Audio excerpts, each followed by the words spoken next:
உங்களுக்கு நுரையீரல் சம்பந்தமான ரோகமா, இதனால கொஞ்சம் கூட என்னால் நடக்க முடியலன்னு சொல்றீங்களா? ஒரு 10 அடி எடுத்து வச்சாவே பார்த்தீங்கன்னா எனக்கு மூச்சு வாங்குதுன்னு சொல்றீங்களா? கவலையை விடுங்க. நுரையீரல பிராண சக்தியை கொடுத்து, அது இல்லாம நுரையீரலில் இருக்கக்கூடிய தொற்றுகளை போக்கி, நுரையீரல நல்லா பார்த்தீங்கன்னா சுருங்கி விரிய தன்மை கொடுக்கக்கூடிய ஒரு 2 மூலிகை போதும். அது என்னென்ன மூலிகை, அதில் நம்ம கடைசருக்கு எவ்வளோ சேர்த்தணும், வாங்க வீடியோக்குள்ள பார்க்கலாம். நலமுடன் வாழ்வு நேயர்களுக்கு அன்பான வணக்கம். நான் உங்கள் சரவண பேசுறேன். இன்னைக்கு நம்ம எந்த மாதிரி மருத்துவ பத்தி பார்க்க போறோம் அப்படின்னு சொன்னா, நுரையீரல் சம்பந்தமான ரோகங்கள் அப்படின்னு சொல்லலாம். இந்த நுரையீரல் சம்பந்தமான ரோகங்கள் வருவதற்கான மிகப்பெரிய காரணம் அப்படி என்னன்னு சொன்னா, சளி சம்பந்தமான ரோகங்கள் வரும்போதும் நுரையீரல் சுரக்கும், நுரையீரல் தொற்று ஏற்படும் போது உங்களுக்கு பார்த்தீங்கன்னா நுரையீரல் சம்பந்தமான ரோகம் அப்படின்னு சொல்லலாம்.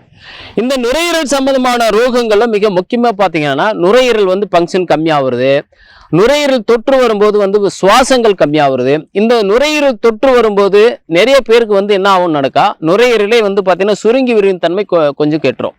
அந்த சுருங்கி விரியும் தன்மை குறையும் போது என்ன ஆகுனா, கொஞ்சம் தூரம் நடந்தாலும் இவங்களுக்கு என்ன ஆகுனா மூச்சு வாங்கும். அந்த மூச்சு வாங்கும் போது என்ன நடக்கும் அப்படின்னு சொன்னா, இவங்களுக்கு எந்த வேலையும் செய்ய முடியாது, உடல் சோர்வாகும், மனது பார்த்தீங்கன்னா பதட்டமாகும். நுரையீரல் சம்பந்தமான ரோகங்கள் ஒரு மனிதனுக்கு வருது அப்படின்னு சொன்னா அவங்க ரொம்ப உஷாரா இருக்கணும். ஏன்னா இருதயத்துக்கும் நுரையீரலுக்கும் சம்பந்தம் உண்டு. இந்த நுரையீரலும் இருதயம் ஆரோக்கியமா இருந்தால் மட்டும்தான் மனிதன் ஆரோக்கியமா வாழ முடியும் அப்படின்னு சொல்லி சித்தர்கள் சொல்றாங்க. இப்போ நாம இந்த நுரையீரல் சம்பந்தமானவங்களுக்கு என்ன மாதிரி மூலிகை நம்ம பயன்படுத்தணும் நம்முடைய சித்தர்கள் சொல்லியிருக்காங்க அப்படின்னு சொன்னா, என்னுடைய கையில் இருக்கிறதான சிவப்பு மந்தாரை. இந்த சிவப்பு மந்தாரைக்கு அற்புதமான ஒரு பலனத்தை இந்த சிவப்பு மந்தாரைக்கு மட்டும்தான் நுரையீரல் ஃபங்க்ஷனை சரி பண்ணக்கூடிய ஒரு அற்புதமான மாமருந்துன்னு சொல்லலாம்.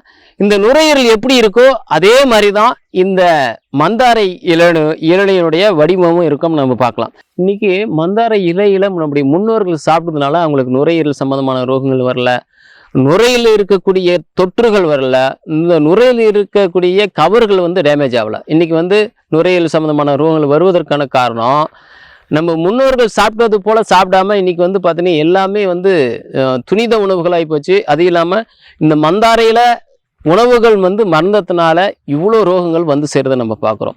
சரி, வந்துருச்சு என்ன பண்ணலாம் அப்படின்னு சொன்னால், இந்த மாதிரி ரோகங்கள் நமக்கு வந்துருச்சு அப்படின்னு சொன்னால் இந்த மந்தாரை இலையை எடுத்து சூர்ணம் பண்ணி எடுத்து வச்சுக்கணும். இதோடு சேர்த்து முக்கியமாக நம்ம பயன்படுத்துறது பார்த்தீங்கன்னா விடுதி இலை. இந்த விடுதி இலையுடைய பலன்கள் சொல்ல போனால், இந்த விடுதி இலையை நீங்கள் மென்று சாப்பிட்டு எவ்வளோ தூரம்னாலும் நடக்கலாம்.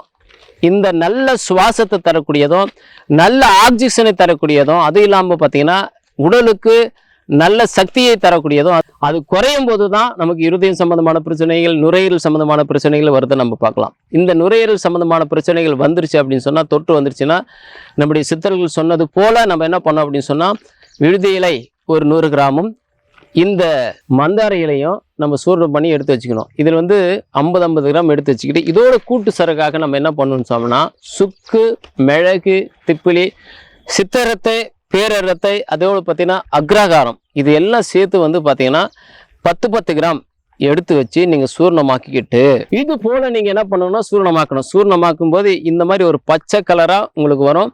சூர்ணமாக்கி எடுத்து வச்சுக்கிட்டு காலையில் டீ வைக்கிற மாதிரி காலையில் என்ன பண்ணணும், கஷாயம் பண்ணணும். இந்த கஷாயம் எப்படி பண்ணோன்னா, ஒரு ஸ்பூன் எடுத்து 100 ml தண்ணியில் போட்டு நல்லா கொதிக்க வைங்க. கொதிக்க வச்சுட்டு காலையில் வெறும் வயிற்றுல நீங்கள் சாப்பிட்ணும். அப்படி நீங்கள் சாப்பிட்டு வந்தீங்கன்னா நுரையீரல் ஃபங்க்ஷனும் நல்லாயிருக்கும், நுரையீரல் வந்திருக்க தொற்றுகளும் போகும், நுரையில் இருக்கக்கூடிய கழிவுகளும் போக்கும், நுரையீரலுக்கு நல்ல ஆக்சிஜனை தரும். நுரையீரலை பார்த்தீங்கன்னா பிராண சக்தி பார்த்தீங்கன்னா உங்களுக்கு தேவையான அளவு பிராணசக்தி உங்களுக்கு கொடுக்கக்கூடியது தான். இந்த நுரையீரல் பார்த்தீங்கன்னா சுருங்கி விரியும் தன்மை பார்த்தீங்கன்னா அற்புதமாக இருக்கும்.